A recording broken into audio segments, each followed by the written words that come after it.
What's up, everybody? This is Blake&VishSports. Sports. This is episode 53, I want to say.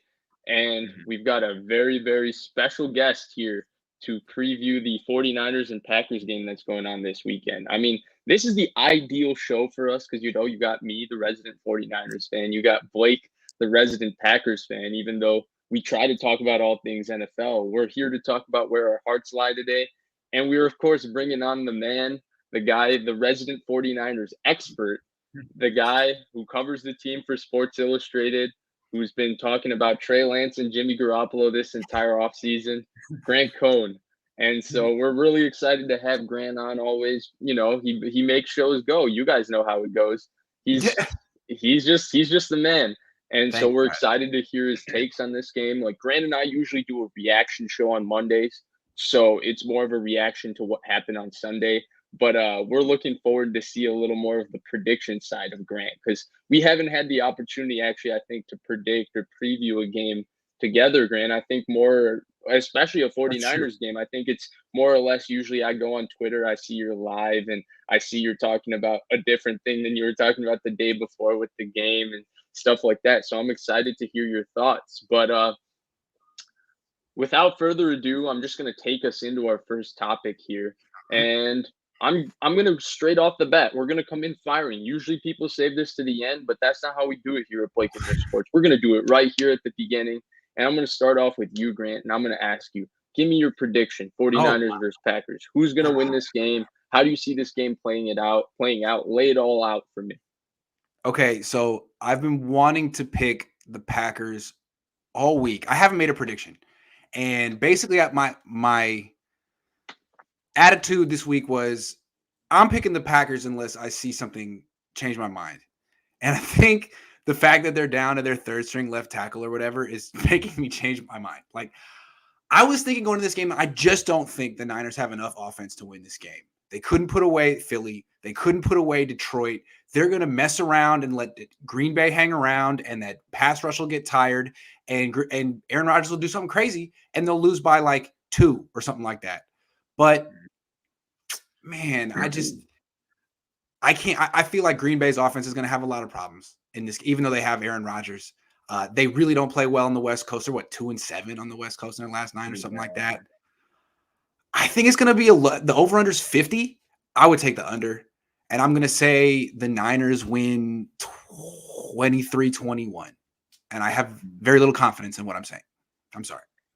Interesting. So now we bring a little more bias in. We got the pure objectivity from Grant, who's neither a fan of the Packers, neither a fan of the Niners. And now we bring the two people that have fandom. I'm a Niners fan, Blake's a Packers fan. Blake, how do you think this game is playing out? The whole Elton Jenkins thing was very unbeknownst to me, like right after, and it was only just until today that they mentioned that he's doubtful to play. So how it's looking on the O-line is Billy Turner is going to be our left tackle, and if you remember, he played left tackle in the NFC Championship game against the Buccaneers, and that was a rough going for him. And then at right tackle, we're going to have Dennis Kelly, who was a former Tennessee Titans starter. He's there now, which is okay, not the worst. But I'm concerned for the O-line because the last couple weeks they have allowed a lot of pressures and sacks, and they weren't playing the best of defenses. Now the Saints have a pretty good D-line, but the Lions do not. The Lions do not, and they did not look the best against the Lions. So that's my major concern there. And then the defense. I know the Niners have like 5 running backs injured or whatever.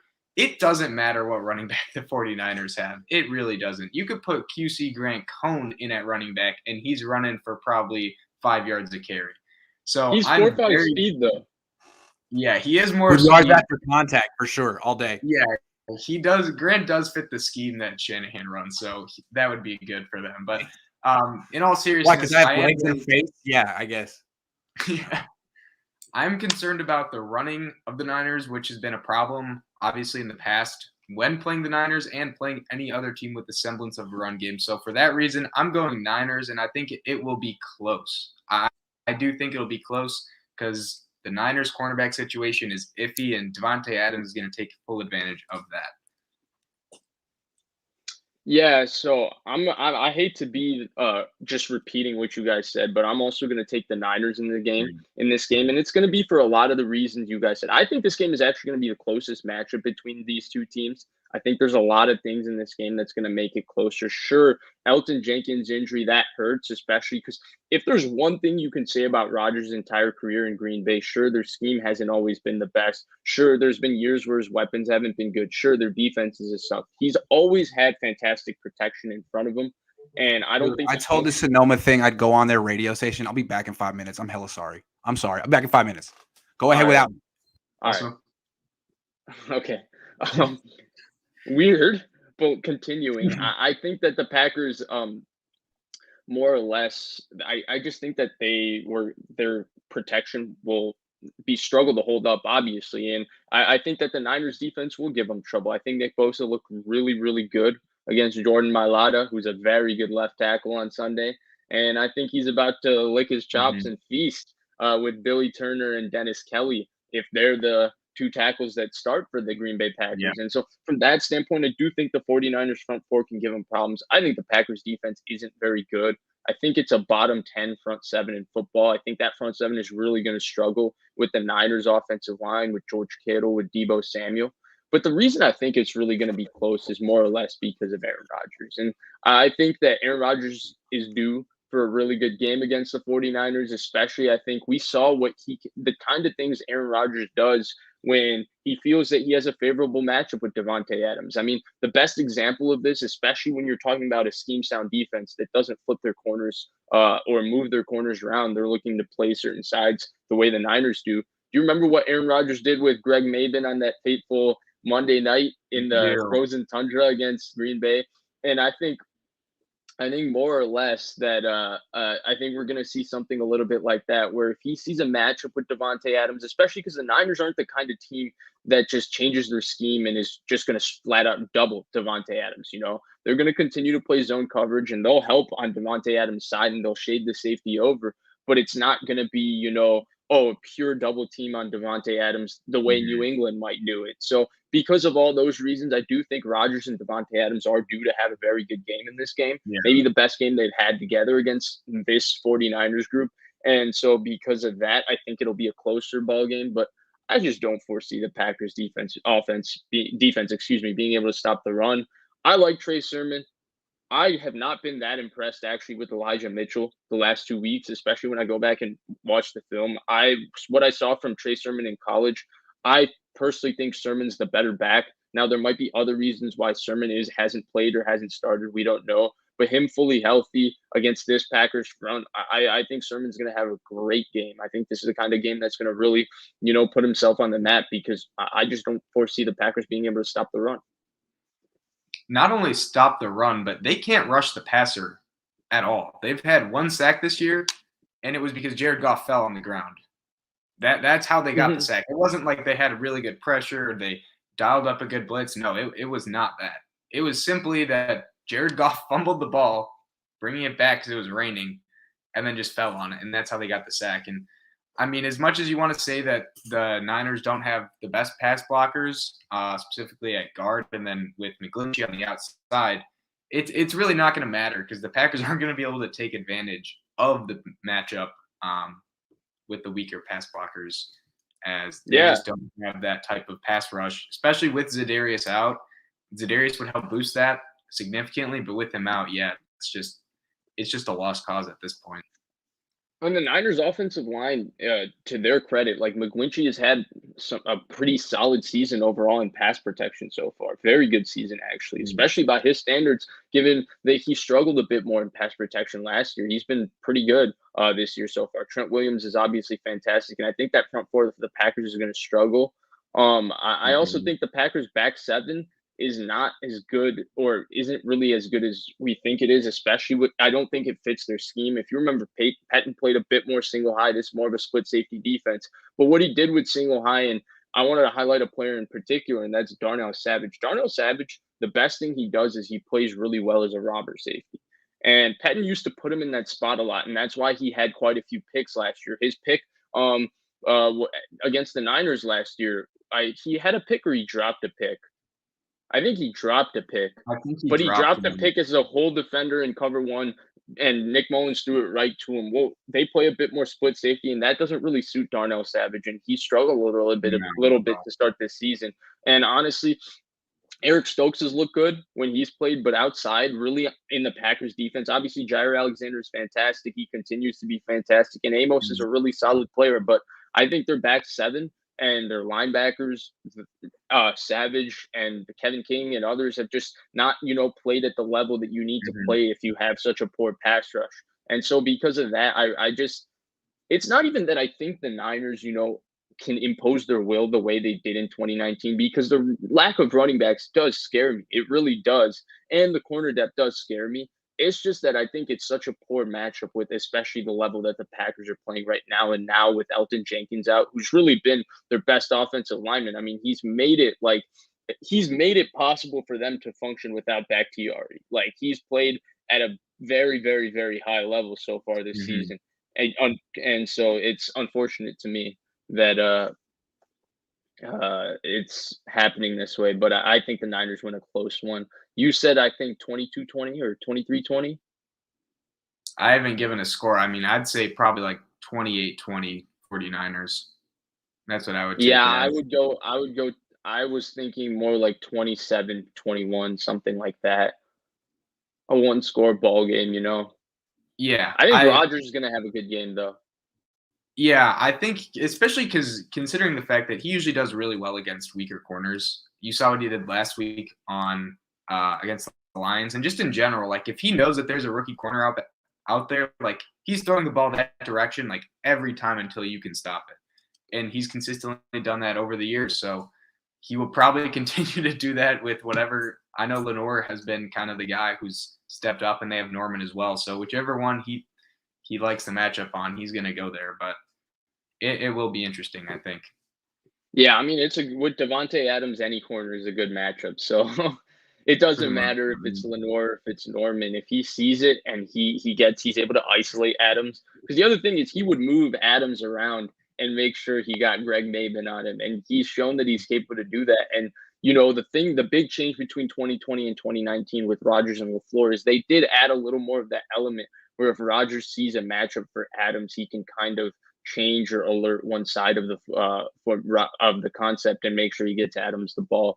So I think we'll see some of that. Before we move on to our next topic, we did receive a question. I think we should probably discuss that, and then maybe Grant comes back for the next topic. I don't know. He's on the radio, I guess, right now. But G Mushiana asks, will Eric Armstead and Kinlaw, I think he means, play? If not, who replaces them? From what I've seen, I mean, I haven't really kept up. I think this would be more of a question for you, Vish, about the Niners D-line. Yeah, so Armstead is going to play. I think he just had some soreness and they were giving him a rest day. He did practice, I saw yesterday, so I think he's going to play. I think he's out of the question. I think he'll play. Kinlaw may be a little bit more of a question mark. He's questionable just as he was for the Eagles game. And I do think they mentioned he got a little bit dinged up in the Eagles game. I'm not sure. If Kinlaw doesn't play, I think the same people replaced him who replaced him in week one. It'll be Kentavious Street. It'll obviously be DJ Jones, who starts anyway on the other side of him at D tackle. And then it'll be probably some combination of Zach Kerr and others. I mean, I think Zach Kerr was inactive because Kinlaw was active, but if Kinlaw can't play, then Zach Kerr likely plays. So, yeah, it'll be some sort of combination of that, most likely. And do you think there will be a big drop-off in production if both of them can't play and then they're getting replaced by Kerr, Street, and the others? Yeah, definitely. If these two guys don't play, I mean, we think Armstead is going to play, I think. But if these two guys don't play, I do want to talk about it. I didn't talk about the prediction. We'll talk about it a bit later. But Aaron Jones, to me, could be a factor in this game. He's not played well against the 49ers. The 49ers have really fit this run game really well. Robert Saleh used to eat this run game for breakfast. But I do think Aaron Jones, the explosive element that he brings, he could be a factor in this game if both Kinlaw and Armstead don't play. But I think Armstead's going to play, and I think Kinlaw has a chance of playing. So, yeah. Grant, what are your thoughts on this real quick before we move to our next topic? Those two guys who are questionable. Yeah.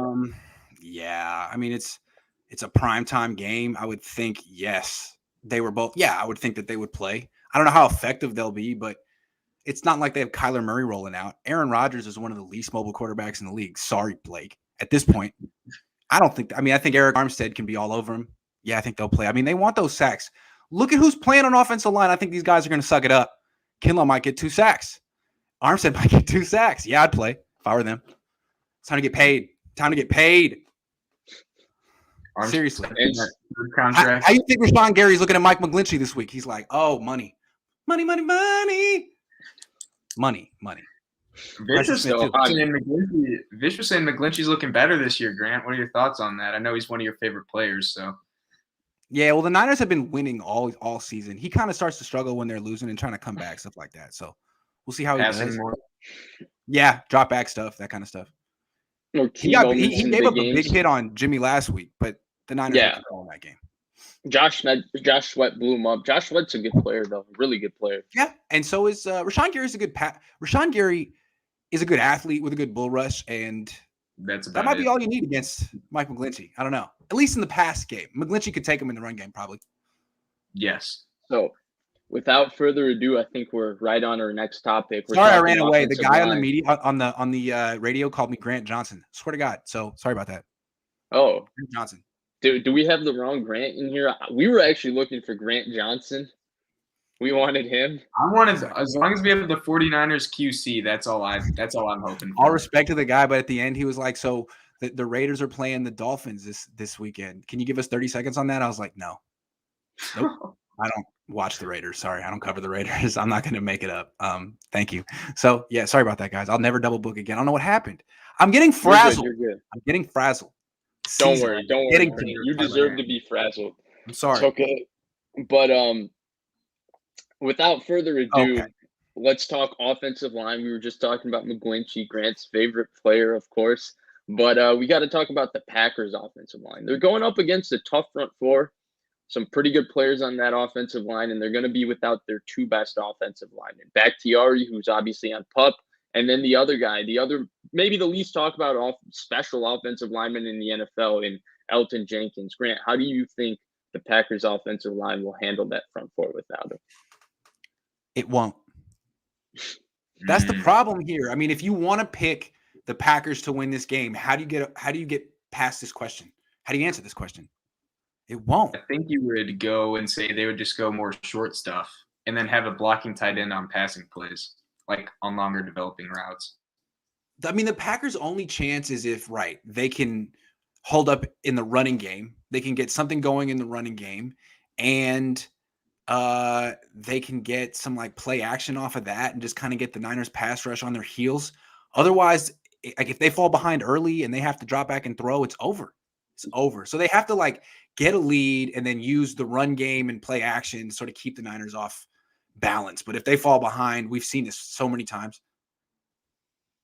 Wouldn't you say? Blake, what do you think? Yeah, I'm kind of with you there. So I think really the only way that this is going to work, right? You're missing your 2 best offensive linemen. You're missing Corey Linsley from last year who went to the Chargers. So you have 2 rookies. You have a second year at left guard. You have Dennis Kelly, who started for the Titans, and then you have Billy Turner on the outside. I'd say we've been talking about the tackle position, but inside is also pretty concerning. I mean, they've done good so far, but they're still younger, more inexperienced guys, and they've been developing decently so far, but they're still, I wouldn't qualify as good as we've seen in the past when the Packers had Sitton, Lang, they had Linsley, they had Treader. These guys are not them yet. They're a lot younger, a lot more inexperienced. I guess it's their first night game too, so I think that gives me some cause for concern too, especially if Kinlaw and Armstead are in. And I don't know if this is true or not, but Armstead's pressures have been reportedly as high, but I've seen contradictory things to that, so I'm not sure with the Armstead thing. But if he's rushing the passer well, I think that's one of the bigger concerns for the Packers O-line. The pressure stat makes me so mad. I feel like that's a stat where you could pay people off. Be like, come on, man, just say my guy got 10 pressures. Come on, man. How many? What if I give you $50,000? You say, so I'll say it like this in regards to Armstead, right? So the pressures, I tweeted it out before. I don't like pressures as a stat because it's really difficult to quantify what a pressure is. Is a pressure getting close to the quarterback? Is a pressure getting around your guy, but Yeah. the quarterback steps up? Is Yeah. is a pressure moving the quarterback to step up, even though he might step up in rhythm? I don't know what a pressure Yeah. is, and I don't know. PFF kind of gives you a vague description of how they chart pressures, but they also do hand out pressures to every single player like anything. So it's difficult to say. What I will say about Eric Armstead, and we know he's always been fantastic in the run game in turn. He's so powerful, he's difficult to move. In the past game too, he's been getting around his guy and beating, in a sense, beating his guy and disengaging it from his block pretty quickly. Now, whether you think that's affecting the game as much, that's debatable. I personally do think he's been effective. I think he's been pretty good, if not very good. But others, Grant, I can see it on his face, might happen to disagree. But it's a more subjective thing on what you're seeing with Eric Armstead. I personally think he's been playing really well. More importantly, in regard to this Packers offensive line without the things that he does well, he's still doing well. I'll put it that way. Yeah. The things that he does well, he's still doing well. Yeah. The things that he doesn't do well, he's still not doing well. What do you think he doesn't do well? Contain quarterbacks, hit quarterbacks, sack quarterbacks, those things. But he can set the edge, bull rush. He could do those. He's so powerful for sure. He's great at defending the run if it's at him for sure. Really good run defender, hell of a run defender. Not necessarily a 3-tech, but he's a good big end. But if he's he's a fourth pass rusher in a group of 4. If he's your fourth pass rusher, he might just mess around and get 10 sacks. Otherwise, he'll probably get 3. So 2019. I mean, we're talking about a guy with 0 sacks and 1 quarterback hit this season. He does other things well, though. He does other things well, as does Kinlaw. But going back to the Packers offensive line, which is what we're here to talk about, I think you guys said it. They're not going to hold up. They're going to struggle. Josh Myers, I think, is playing center, right? Who they drafted. And Rodgers singled him out, saying that he thought he played really well after the Lions game. The Lions don't have anybody up front that requires you to play really well. I think the power of Jones is going to be a test for him. I think if Kinlaw plays, the power of Kinlaw is going to be a test for him. I think Street will have a really impactful game in this game because I think he's the best interior pass rusher sans Armstead on this team. And he's already shown an ability to beat guys inside and win. Yes. And I expect Street to be doing that in this game. I think Street could have a couple of sacks in this game, honestly. Bosa's obviously going to be a handful. I thought D Ford slowed down a little bit in the Eagles game. The Lions game, D Ford to me impacted every snap he was in. If D Ford was in, automatically number 55, you saw him exploding off the ball, beating the guy in front of him, throwing the tackle in front of him into the quarterback, creating the pick six for Trey Greenlaw and all of that. And we didn't get to see that as much in the Eagles game. I thought it was a little more inconsistent as expected. We'll see how he does. But I expect him to be impactful. Arden Key was better to me against the Eagles. I just think this defensive line with Bosa, it's going to be tough. I think the Packers' biggest thing is, can they run the football? Because if they can run the football, then all of a sudden they can protect themselves in the pass game and get ahead of the change in first down. Can we talk about that for a minute? Because you would figure the Niners are going to play split safeties and kind of dare the Packers to run on them. And if Kinlaw doesn't play a good game and Armstead doesn't play, well, they just may run on the Niners. I mean, we've seen that the Niners don't really have a 3 technique who can stop the run other than Kinlaw. So, yeah. I think they'll struggle to stop the run if Armstead and Kinlaw don't play. Honestly, I think they would struggle. The size on the defensive line is what allows them to get away playing wide 9. True.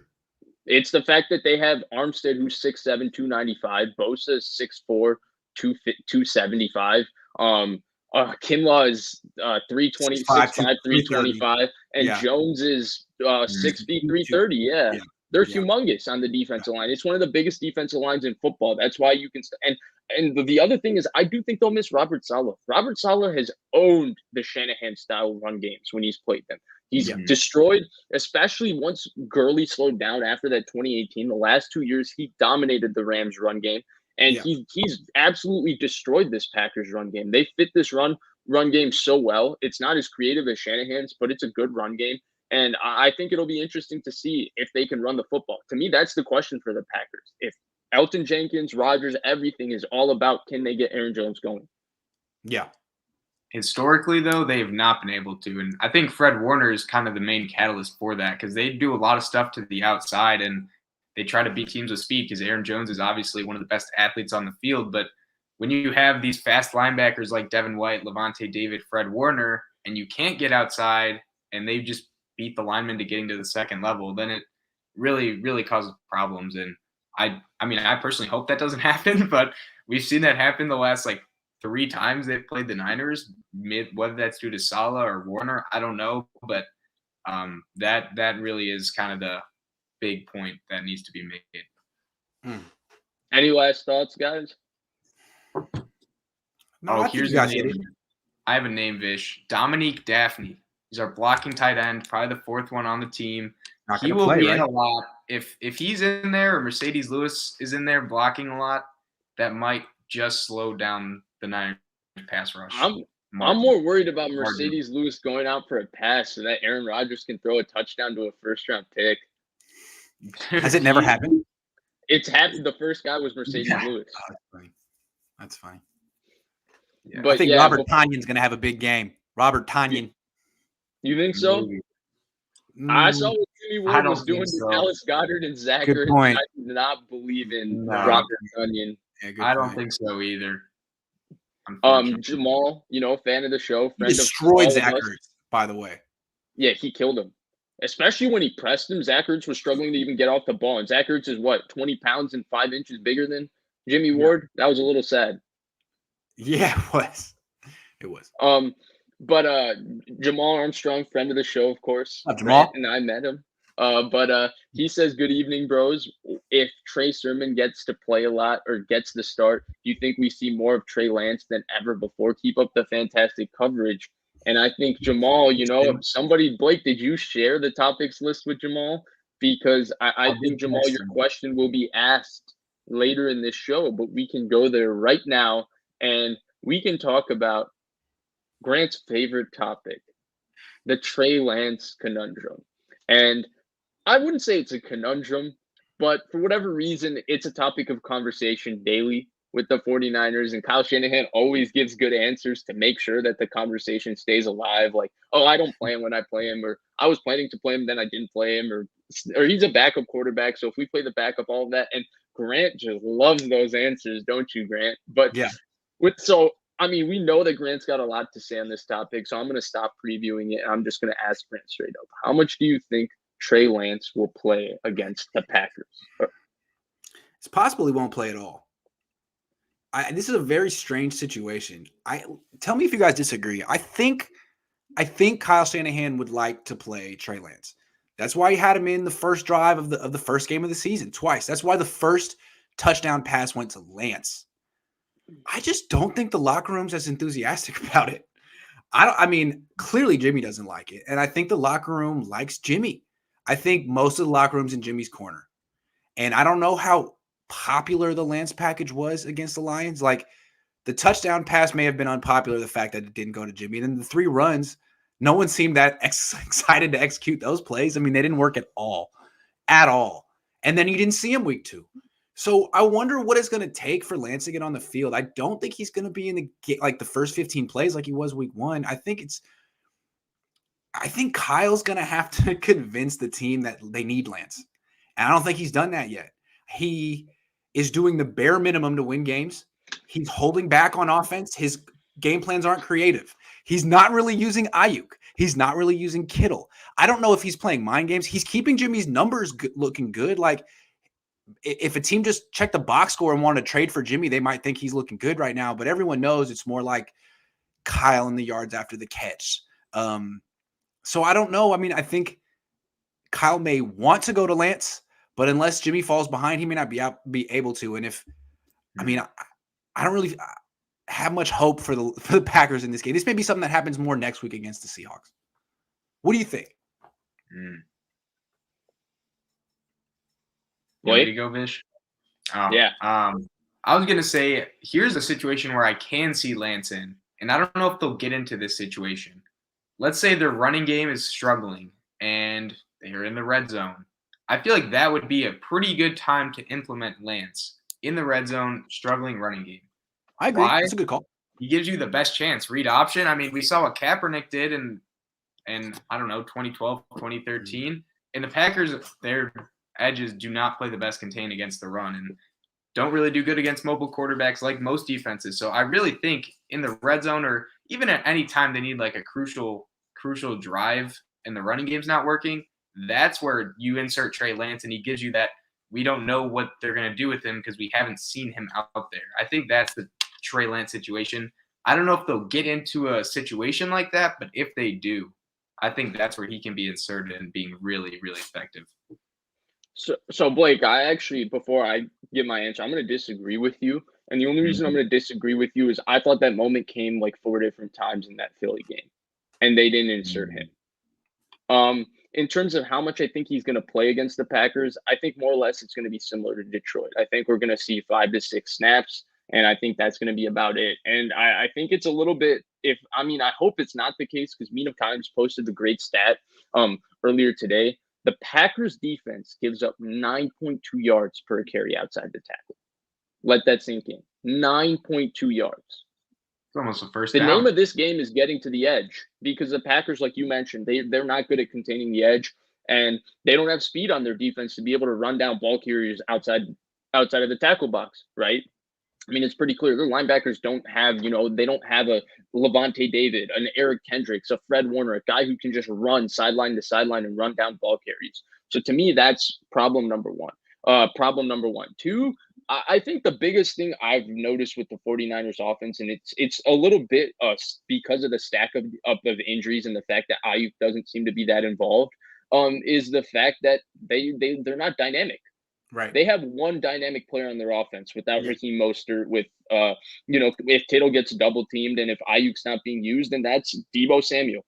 And that's where I question, I think that the most dynamic player on this offense is just didn't play a snap against Philly. Trey Lance is dynamic. He brings a dynamic element to this offense because he's an explosive athlete. He's a very explosive athlete. He's more explosive athlete than Mo Sanu, or Juwan Jennings, or those kind of guys who are on there, who are receivers on this roster. He's just flat out a more explosive ball carrier than them. So he might be more explosive and have better run vision than Elijah Mitchell, who to me leaves a lot of yards on the field. Like the Detroit game, to me, Raheem Mostert runs for 220 yards. Elijah Mitchell ran for 105. So I think there's a lot of elements like that where I think that Trey Lance, from that standpoint, should be used a bit more just because he can bring that dynamic element. I mean, this idea of using him like Taysom Hill, right? I hate it. I voiced how much I hate it. They kind of used him in the Taysom Hill sense week 1. Sean Payton brings Taysom Hill on at times, like Blake said, to bring a more dynamic element to an offense that might be a little stagnated, or the offense is flowing and you want to give them that quick change of pace as you're moving with pace so that they're already struggling to react with the Drew Brees stuff, and then you just pile it on with the Taysom Hill stuff. So, I expect him probably to play 5 to 6 snaps. I just think that's the way it's going to be. It's unfortunate to me that that's how it's going to be because I do think that his explosive element, given that the Packers struggled to stop the run on the edge, could have a great impact on this game. But I just see that, like Grant said, I just think it's trending, and I think they've made it pretty clear that they're going to ride Jimmy for however long. And I just think that that's how it's looking right now. And I don't know. Go ahead, Grant. Sorry. They're going to ride him till the wheels fall off. I think there's pushback from the team to play Lance. And so I don't know what's going to happen. I wouldn't expect to see Lance in the first quarter or the first drive. Like, they're probably going to call a shot play for Jimmy. And if he doesn't throw it, if he misses it, then maybe Kyle can look to, Kittle and be like, can we give the kid a chance? Are we good now? Like, are you ready? You ready to give the kid a chance? I mean, because we could just keep throwing you screens the rest of the year if that's what you want. I feel like Kyle is in a very tough position. I'm not going to say he doesn't want to play Trey Lance. He drafted him. But I think it's pretty clear what the locker room wants, so he has to get them seeing it the way he does. And so far, they're 2-0. But this is going to be an interesting game. And if they fall behind early, is that the right time to insert Lance? Oh, my God, we're down 10-0. Lance, save us. That's not really how you want to use him, right? I don't think. No. That's not a good way to – Probably hey, not. No. We didn't trust you, but now we need you to save us. Like, probably not. So I think if they lose this game, it'll be interesting to see what happens next week. But this is Jimmy's game. He's beaten them before. He thinks he can beat them again. Go out and do it. Throw down the field, man. Throw down the field. I think this game theoretically should be a little bit like Detroit for Jimmy, because Jimmy's not going to have any pressure. He's going to have clean pockets. He's going to get the opportunity to sling it. I mean, Blake, do you see it any differently? I mean, have you guys seen Jimmy on that Sunday Night Football 4-0? Maybe 5-0? I don't know. I mean, he's looked pretty good. Like, real quick, the only thing about the Lions game is still he didn't go outside the numbers really more than 7 yards down the field. It was that one deep throw to Debo where he had one-on-one coverage against Okudah, who wasn't even looking for the ball. But even when he had all day to throw, he was pretty conservative. He did stretch it over the middle, but I mean, if the Packers can just do a coverage, like, cover one robber and just force him to go outside the numbers, the ball is going so slowly. They can recover. I think that for another reason this sets up is, to me, the Packers defense just doesn't have the personnel to stop the people from throwing over the middle of the field. If Jimmy doesn't want to throw outside, it's all good, because he's not going to be challenging Jair Alexander, which is probably the best thing for the 49ers. Right. The Packers linebackers are very poor. I think Darnell Savage is very inconsistent. I've never been much of a fan personally. I think he gets a little bit overrated because of very, very highlight reel plays, but consistently down in and down out, I think he's very inconsistent. I prefer Amos, who's consistently very solid, if not very good. But I think because of that, the Packers just don't have the personnel to stop them from going over the middle of the field, which is why I think this sets up so nicely for Jimmy. You got no pass rush. You got bad linebackers. You got inconsistent safety play from one of their safeties. Really, they should have a field day. And you got an opportunity to run the ball, because I think Trey Sermon's going to have himself a day.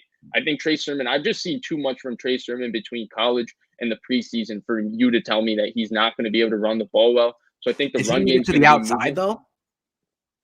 I don't think he needs to. I think there's going to be holes. They give up 9.2 yards per carry to the outside. I don't know. Right. He's going to be the one to get out there. No. I don't think so either. But I don't think if Mitchell played, Mitchell would be the one threatening the edges either. That would be a Raheem Mostert game where Raheem Mostert goes for another 228. Maybe Chris Thompson off the practice squad. Hey, he's a great receiving back, or he was 3 years ago.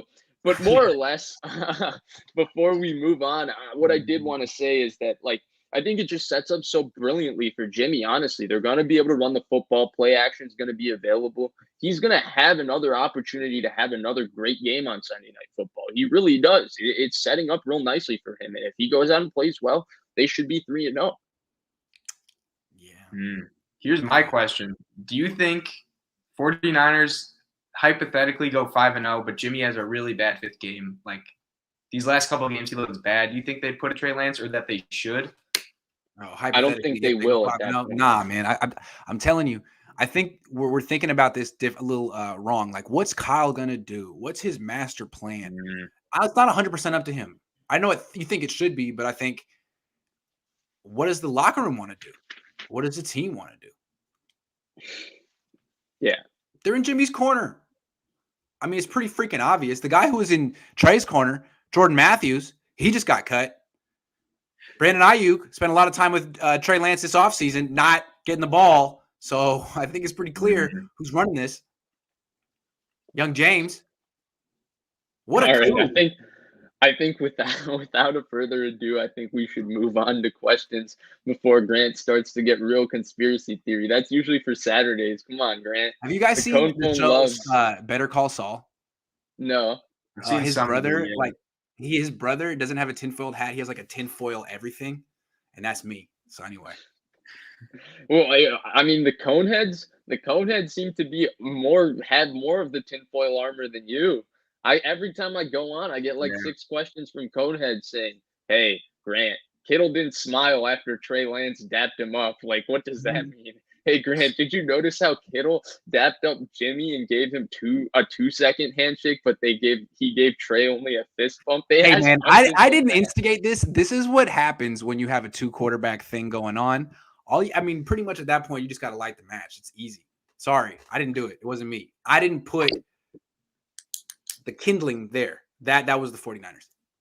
Grant's gonna need a show with Vish to psychoanalyze all the interactions that happen with the quarterbacks. I think that's what Monday's going to be for. That's not my forte, but Grant has brought on people who are very, very good at psychoanalyzing. Like I'm always quite impressed. So maybe he needs to do another one.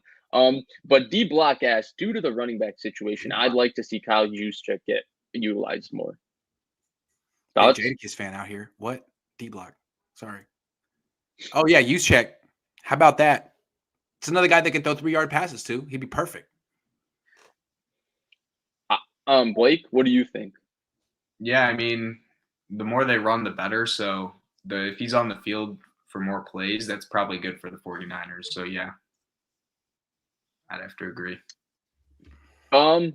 Yeah, I think that I'd like to see him get utilized more. Honestly, when I saw this pass game, a lot of the reasons I was not so worried about the receiver situation is because I thought the Kyle Juszczyk, the Ross Dwellys, those guys would get more targets in the receiving game, more so than even the Mo Sanus, because I just feel that they're better than them. I think Juszczyk is a hell of a receiver, actually. I think we get to see it like 5-6 times a year, how good he is receiving.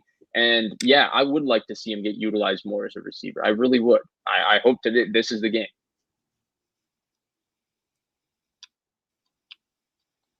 Swan Song asks, or says, Tart clocked at 22 miles per hour last year. Was clocked the highest miles per hour for the Eagles game. Trey Lance going to get a package this Sunday night. This is a must win. My question is this. After watching week 2, why are we confident Trey Lance is getting a package in this game? Why? What's the reason? What's the reason? I'm not saying he won't. I'm just saying what's the reason? Kyle might feel like it. He might wake up, he might eat whatever cereal he's eating, and he might like his cereal better that day, and he might feel like throwing Trey Lance in for a couple of plays. If he wants to piss off his team. I don't know. I think it's interesting that he played week 1 and didn't play week 2. Why did he not play week 2? Grant, let me put it to you. Why did he not play week 2? Let me put it to you another way, okay? The 49ers, and I want to hear your thoughts on this too, of course, Blake. But look at it this way. The 49ers are playing on Sunday Night Football, the biggest stage in the NFL. They just traded up, something that a lot of people have said they wouldn't do, but not criticized it, basically because the Niners did it. Traded up essentially 2 first-round picks and swapped a third and a third-round pick to go draft a quarterback. And then they're starting Jimmy Garoppolo, who Steve Young thinks it's very clear that they've made it to him that they don't want him to be starting. Steve Young thought that they made it very clear that they didn't want him as their starter. So when you look at all of that, wouldn't Sunday Night Football be the perfect stage to unleash this trade package and show off what the NFL and what this team could be with Trey Lance and put everybody on notice and get Trey Lance in the conversation? Because everybody's going to be talking about this Sunday night game, regardless of the outcome, regardless of the result. Aaron Rodgers will dominate conversation with this game, but unless if Trey Lance plays. If Trey Lance plays and runs in a touchdown or, stiff arms somebody or has a real nice run play or a real nice throw down the field, can you imagine what people will be saying, Grant? They'll be talking about how Kyle Shanahan, John Lynch are geniuses for drafting him. But this happened week 1. He played 4 snaps. He threw a touchdown pass. It was not a big success. Grant, it's against the Lions at 12 o'clock. Nobody watches that game besides me for the last 10 years. That's why nobody knew Matthew Stafford was good. This is Sunday night. Okay, so what are you expecting to see from Lance? I'm not disagreeing. What are you expecting to see? I'm just throwing it out there. But I was just thinking, what do you think of that? Like the perception of it. I mean, I'm going the next. I'm with you. I'm putting on the tinfoil hat. I'm with you. I think you're right. I get what my official stance is right now is I think Kyle wants to do that. I'm not sure he thinks he can. I'm not sure how popular that would be. Again, this is a team that's beaten the Packers when healthy. And this is a team that doesn't seem super eager to incorporate Lance. At least people on offense. I can't speak for, people on defense. But the people that have to block, the people that have to execute the zone read, I don't know. The fact that Sermon's playing could help. He seems like he pairs up with Lance's skill set very well. I don't know, man. I'm so perplexed. I feel like Kyle would love to do what Vish is describing. But I think Jimmy doesn't want this to happen. I think Jimmy was begrudgingly allowed Trey Lance to play week 1. And the fact that he played well and Lance's runs didn't work out probably allowed him to go in and be like, hey, man, like, can you just let me be the quarterback of this team? And if I mess up, by all means, but my numbers were good. Like so far, he's got a 120 something rating. He may make it clear, like, look, I don't like this, and these people don't like it either in the locker room. Why are you messing with that? I think Kyle's in a tough spot, so he may want to do it. I feel like it would really show up Jimmy. National television. I mean, they've showed up Jimmy. They showed up Jimmy, and after when they last time they played the Packers or with Jimmy, making him throw 8 times in the NFC. Yeah, but now they're trying to trade Jimmy, and they're trying to. I don't know, man. I can't account for last week, and I don't think you can either. They played in week 1. They didn't play in week 2. What changed? And they needed him in week 2. Kyle's feelings. It's true. The answer is that's what he wanted to do. That's what he wanted to do. Grant, Blake, what do you think? Well, I think the only thing I would say is if they do show Trey Lance and he looks really good, then wouldn't everyone be like, why is this guy not starting? Like, you really traded all this and you're not going to start him? Like, what about that? What about that aspect of it? Because you could plant the seed wow, they're going to be dangerous with Trey Lance. But on the other hand, you're like, if you're so dangerous with him, why is he not starting? Why is Jimmy there? I'm gonna be honest with you, Blake. Just things I've heard from the national media or the people in the media, who really go back and watch tape and stuff like that, and then DMs I've gotten from people over the last week or so. People who went back and watched the Eagles game and didn't watch it live were already asking that question. They saw the 2 missed screens, him double clutching the screen to Debo with nobody around him throwing the screen low and away to Juszczyk when he's wide open, the miss to Sanu, the miss to Sherfield. And they see those and the miss to Debo on the out that should have been a pick 6, and they're already asking that question. I personally think overall he played a solid game, but people are already asking that question based on week 2. Real quick, let me just see what Garoppolo's career numbers are against Green Bay. They're probably pretty good. Oh, this is only 1 game. They don't have it. They're really good. But I mean, that's what he can say is Kyle, I'm 2-0. I always kill the Packers. Give me a chance. Don't bring in Lance yet. And I could see Kyle having it saying, oh, okay, well, you're going to need to do better than you did against. But I mean, I don't know. I don't expect to see Lance. I'm not getting my hopes up. I want to, but I'm not getting my hopes up. Because here's my thing. If they don't use the package in this game, I think it's very dangerous to unleash it against the division opponents. It's a risky move. Yeah. Well, I hope they do. Because if he's not comfortable and then his first game is thrown in against Seattle, and because every game versus Seattle and the 49ers and the Cardinals and all his playoff caliber, they're very physical games. You throw him in there, it could be a tough spot to throw anybody in there. Did you see that I asked Kyle today about Aaron Rodgers? Said it was the best thrower he's ever seen. He said, well, tied for the best. He wouldn't say tied with, but I would think he meant Elway. His dad coached Elway. Did Tom Brady die? Where's he? I don't know. That's what he said. And I guess Ben Allen in the comments says I made Bleacher Report. That's awesome. Yeah. Hey, I can't wait to see what he says about Matthew Stafford and his throwing in November. Yeah. Yep, absolutely. No, I'm joking, but we have a couple more questions we got to get to. Grant, I know you need to go. Do you still have time? I'll give you a couple. Let's do 5 more since I bounced on you. Let's do 5 more minutes. Oh, appreciate that, Grant. Greg Thames, appreciate the donation. Greg, appreciate all the donations, actually. Very kind of all of you. But guys, with all the QBs going down throughout the league, do you think that is why Kyle wanted to keep Jimmy? Great show. Grant, Blake, who wants to take this? I'll go. No, he wants to win. I don't think that. Yeah, I don't think he's playing this a big ploy to up Jimmy's trade value. He wants to win. That's his goal as the head coach. He's not ooh, I'm gonna boost Jimmy's stats for these games and then trade him. I just don't understand that line of thinking. I think that's just way too deep. His main priority is just winning as many games as he possibly can with whatever quarterback he thinks is better to start right now. Grant or yeah. Also, I don't think that Lance was his first choice. So if you're down to your third choice, man, this is awful. Anyway, yeah, I don't think Lance was figured out. Oh man. So I'm 100% with Blake on this. I don't think that he has. If Kyle Shanahan was so good that he can play 3D chess with the NFL, which winning week to week in the NFL is maybe the hardest thing to do in all of sports. If he can play 3D chess where he just ups a quarterback's trade value and makes a quarterback look good when he wants and stuff, he wouldn't have 3 losing seasons in 4 because that means he can just mess around and win with whatever roster he wants. He's just trying to win right now. And he's trying to win and Jimmy is starting and he's trying to win with Jimmy. I think that's all there is to it personally. I'll real quick. I think he thinks he could win with Sam Darnold. I think that too. He can win with a lot of quarterbacks, but the complication here is that Jimmy has the locker room. And we don't, he has the locker room, end of story. And you can't just get rid of him for Andy Dalton. I mean, and I think it's tough for him to sell too. A lot of people. And it's tough for him to sell too, because I mean, a lot of people have mentioned it. I push back against it, but the facts are that he's won with Jimmy and he hasn't won with Jimmy. So you can understand why the locker room may I don't know if they do. Grant keeps saying they do.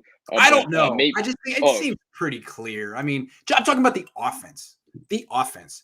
There's a lot of vets on that offense. A lot of people who've played a lot of games with Jimmy. I mean, they're pretty clear in their press conferences. Kittle. I mean, McGlinchey, they don't really hide it. I don't think you have to read between the lines. I'm not saying I'm in the locker room. I'm not. Just the vibes I'm getting from sitting in front of them when they talk about Jimmy and Trey. Fair. Other people pick up on it too. Greg is asking, he's saying it's to keep us safe from injuries. I think keeping safe from injuries is one thing, but like paying Jimmy Garoppolo $25 million just as injury insurance, or as that was the insurance, I don't think that's the case. I disagree with what Joe Montana, the great Joe Montana, said, saying they drafted Trey Lance because they've had injury issues at the quarterback position in the past. I think that's, if you have injury issues in the past, that's why you signed the Case Keenum, the Andy Dalton. I interviewed Joe Montana on my channel before the draft, and he said the Niners need to get a young quarterback. So all of a sudden, he's Team Jimmy. What's that about? I'm more Team Steve Young. I like what he's been saying on this topic. Yeah, me too. I don't know. Hey, I hope you're right, and that Trey gets to play on Sunday Night Football. That'd be really cool. I hope you're right, because honestly, I think they're going to need him to win the game. You think so? I think they're going to need something else. I mean, if they can get Kittle involved downfield from Jimmy, great, but they need something else. The whole just like Debo offense isn't enough. I don't think, because they got Devontae Adams. Swan Song says Kyle could sell this to the team because of all the injuries in the backfield and going against the MVP. We need to put up more than 17 points this game. They will do that. I would be. What they're going to say is we've scored 37 against this defense with Jimmy. This team. I don't know. We got to see. They got to get Kittle on board with Trey Lance. I think that one's clear. And maybe the fact that Kittle is only getting screen passes is Kyle being like, I don't know, man. How long you want to go with this? If you want Jimmy, these are the passes you're going to get. It's all I can call for you. I'm sorry. It's all we got. I don't know. That's my favorite conspiracy theory right now, is that Kyle is simultaneously pumping up Jimmy's trade value, but showing the rest of the team, guys, this is all I can call. I'm sorry. 7 yards and in, unless you're going over the middle. Otherwise, we do have another guy. We do have another quarterback who could do other stuff, but you guys don't want him. And I totally understand. So this is what we're going to do this week. You don't like that? Oh, well, Anyway, Kyle, I hope you're doing that, because that is 4D chess. That is 7D chess. Before you go, my man Jamal Armstrong, excuse me. I said Adams for some reason. I guess I was thinking about the Seahawks. But he is coming back at you, and he says Kyle doesn't strike me as the kind of guy that wouldn't play Trey just because the guys in the locker room may or may not be backing Jimmy. Kyle. Hold on. I'm with you, Jamal. And Belichick wouldn't care. But Kyle is a coach with a losing record. And one of the things he has going for them is he has the locker room in his corner. I don't think he's as popular in the locker room as Jimmy is, but he has the locker room. They love him. They trust him. And if he starts doing stuff that they find that they don't agree with, I mean, I don't think they agree with the trade, or a lot of them didn't. They might start being like, hey, man, dude, we win with Jimmy. You don't win without Jimmy. I'm starting to lose confidence in your judgment. And I think that's something you don't take for granted, especially if you lost the Super Bowl and didn't win it. Yeah. So, Grant, You we heard what Jimmy appreciate Ward you. said about the Rams getting rid of Jimmy Garoppolo of Jared Goff?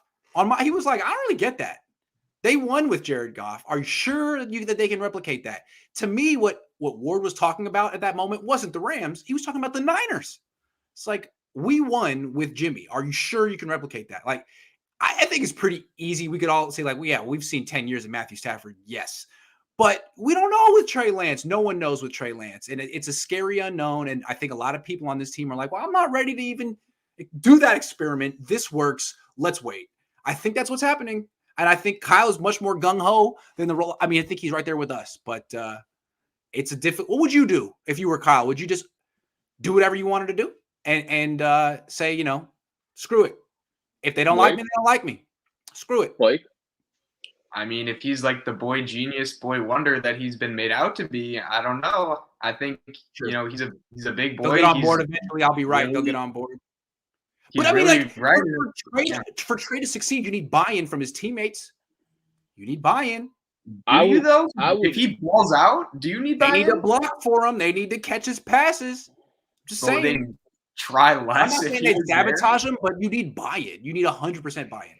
So if I was Kyle, I wanted to let's say I wanted to throw him in there. I would just throw him in there. I'm the head coach of this team. Yeah. He's the most powerful man in this organization. Like, he is the guy who runs the show. And that's He's the guy in charge of the 53-man roster. If you don't like you don't like my decisions, cut. If you don't like my decisions, cut. If you don't like my decisions, see ya. He gave the first red zone throw to Trey. That's my team. And then he didn't do it week 2. I don't get it. Something happened. I think there was a discussion, a meeting, something. Because you would only expect to go from 4 snaps to 6 or 8 week 2. But to go from 4 to 0, something happened. And we'll never know. I got to go, though. Dun, dun, dun. To be continued. Until next time. Hey, thanks, guys. It's a lot of fun. Sorry, that was very unprofessional of me. I'm really sorry. No worries at all. We, of course, always appreciate your time. Thank you so much for coming on with us. And we will do this again, and I'll be back on Monday with you. So, cool. Definitely. Good to see you, Blake. Yeah, good to see you, Grant, Mr. QC, and I'll see you after the game. I might have to call you depending on the result. I see you all the time in the talking. I almost had to put you on timeout one time. You're getting a little feisty. I'm just kidding. He's the worst troll ever, Grant. So I mean, he just comes in there and he says the worst trolling. This was fun, Jamal. Good to see you, man. See you guys around. Always good to see Jamal. Yep. See you, Grant. If Blake, if you want to stay in and maybe take a few questions here before we go. Yeah, that works for me. Yeah, I mean, if you guys have a couple questions, maybe about not Niners, Packers, something else, maybe we can take a couple questions here before we can go. But if not, then I guess it's just me right now. Blake disappeared, so he's back. Yeah, I got booted for a quick sec, but I mean, while we're in this setup, we might as well go back to the classic look here, our usual look. But so if you guys got a couple questions, just let us know. Otherwise, we'll end it. Anything, hit us. I just wanted to put this up there for like a minute or two. I just wanted to get your thoughts on this, Vish. I don't know if you watched enough of the game. Yeah, I did. I watched it. What were your thoughts on Davis Mills? It wasn't as bad as what I expected. So you expected it to be horrible? Yeah, I expected it to be horrible. I did not think Davis Mills was that good coming out of college. Thought he was just your classic big big quarterback who has a nice throwing motion, who can execute certain basic concepts. But I thought there was a lot of issues with Davis Mills. I didn't understand why people thought he could start week 1 or start eventually. I thought he was like a 4th or 5th round pick, but I was shocked. I thought he was pretty good. Yeah, I mean, he was super accurate. Like I thought overall, like it was hitting the numbers every time he threw. And obviously, everyone who watched that and listened to the broadcast knew how many times Davis Mills was just getting clobbered as he climbed in the pocket or just even stood back there. Like it was nonstop just getting. And their offensive game plan did him no favors either. No, it didn't. They didn't really unleash him or do anything. It was more of like they were just trying to protect him the whole time, is what it seemed to me. And he gained confidence from it, and I mean, it was pretty impressive. It wasn't bad at all. I was pretty shocked by how good it was. He looked good. Mm-hmm. Definitely, but there's questions now, so we can take that down for a sec. Real quick, yes, I am going to the Bears game. I will be there, so maybe I'll see you there. In regard, Swan Song, my man, thank you, appreciate it. This is your third donation, really nice of you. But I visited some GB streams this week. Green Bay fan base doing the reverse jinx on the Niners by being so pessimistic about the game versus the Niners. Blake, is this what you're doing right here? I mean, there's a lot of reason to be pessimistic. Anyone watching our defense the first 2 weeks just knows that it is just. I mean, I told this to Vish. I think it's the worst since the 2016 team when they had Ladarius Gunter as the number one cornerback. I think it is at that level with just how poor the pass rush is. And that's probably the main thing. And just the inside linebackers, the neglect to that since probably 2010. So I'm very concerned about the defense. And the offense, obviously the O-line's like dead, so that doesn't help either. And I know a lot of people are asking for score predictions. I said Niners 28-21. So Niners winning 20-21. I think Vish had something similar. Yeah, I had 27-21. So we were in the same boat. Yeah. I mean, yeah, more or less. I don't think it's a reverse jinx. It's tough. It's a bad matchup for the Packers. I still think the Packers can be. I mean, the NFC North does not look good, but I just think this particular matchup is just a bad matchup for the Packers. It just is, just schematically. Like you guys the Niners run the ball really, really well. We cannot stop the run. We don't have a good O-line right now. You guys have a good pass rush. We can't run because Fred Warner just stopped everything. Like it's just all around bad.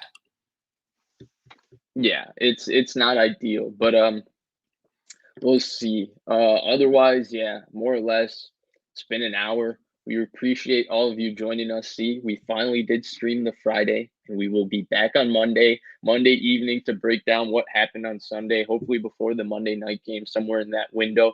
I still haven't fully figured out my schedule with Grant. Oh, my man Swan Song just coming in clutch. Really appreciate it. But he says, what are your thoughts on Eric Stokes? Do you think he can be plan B if negotiations with Jair don't go well this offseason? Well, just talking about the last game specifically, he started playing a lot more on the outside in the second half, which was really good because anyone who's followed Kevin King, just nothing really good has come from that, and he didn't play well the first 2 weeks either. So I thought he's been really solid so far. I mean, only a rookie and all that, so you can never really tell. And cornerback's hard position, but I don't think he's plan B. I think plan A is sign Jair to whatever blank check he wants. Like this team has struggled to find cornerbacks for the last 4 years. They've drafted a lot in the first and second round. Like if they don't sign Jair, they're basically saying like we're rebuilding and we're just like gonna not try to win games. I think that's really the only reality if Jair doesn't come back. Yeah, I'm 100% with you. To me, the plan A should be Jair and Eric Stokes. I think everything about Eric Stokes has looked positive in preseason and what I've seen the first two games of the season. I think he looks like he looks like a good pick. He looks good. He looks fast. He looks physical. He looks confident. He looks aggressive. And I think all of those things are real good paired with Jair Alexander, who does represent all of those things. And plus, he's amazing. So I think plan A should be both of them. They can be really good together. There's a lot of other holes on the Packers defense, but you're not going to solve them by not having Jair Alexander. Yeah, that'll probably just extrapolate and embellish how just not good they are in other areas. Yeah, but once again, guys, thank you so much for joining us. We really appreciated all of you being in here. Go Niners this weekend. You know, I'm going to have fun talking a lot of smack to Blake after another Niners victory, you know, over the Packers. He's pretty used to these. They're routine. But thank you all for joining us. Please like, subscribe, share, and we'll see you next Monday.